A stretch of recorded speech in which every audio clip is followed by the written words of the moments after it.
ஐயோ வேலை கிடைச்சிடுச்சு. மாமா கிட்ட எப்படி சொல்லுன்னு பாருங்க மாமா. அந்த மாமா மாமா பாத்துருங்க மாமா.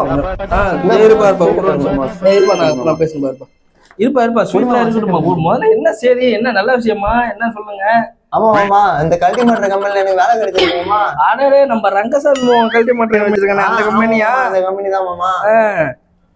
மாப்பிள்ளைக்கு சம்பளம் எவ்வளவு மாசம்? மாமா எனக்கு 50,000 மாசம் சம்பளம் மாமா. இதுவே எனக்கு 6 மாசத்துக்கு ஒரு வாட்டி இன்கிரிமெண்ட் வேற மாமா. அடே ரொம்ப நல்லதா போச்சு.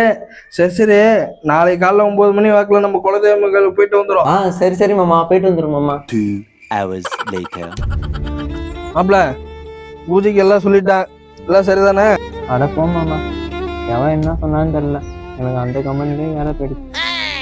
மாப்பிள்ள இதுக்கா நீ சோமா உட்காந்துட்டு இருக்க? மாமா இருக்கும்போது நீ எதுக்கும் கவலைப்படக்கூடாது. இது இல்லைன்னா 1000 வேலை. நீ வா, ஏன் தெரியும் முதல்ல கவலைப்படாத சரியா? மாமா நான் இருக்கேன், அடுத்த வேலை நானே உனக்கு ரெடி பண்ணி தரேன். பார்த்து போயிட்டு வா. எதா இருந்தாலும் மாமா நான் இருக்கேன்.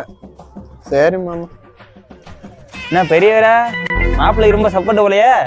அதெல்லாம் ஒன்றும் இல்லை முன்சாமி, அந்த நாய்க்கு வேலை கேன்சல் பண்ணி விட்டதே நான் தான். என்ன சொல்றீங்க?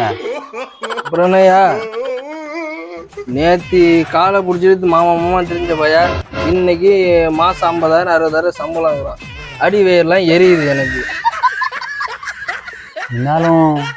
என்ன இருந்தாலும் யார எந்தெந்த இடத்துல வைக்கணுமோ அந்த இடத்துல தான் வைக்கணும், இல்லைன்னா நம்ம தலையில ஏறி உட்காந்துருவோம். சரி நீ வா, நம்ம ஜோலியை பார்க்கும்.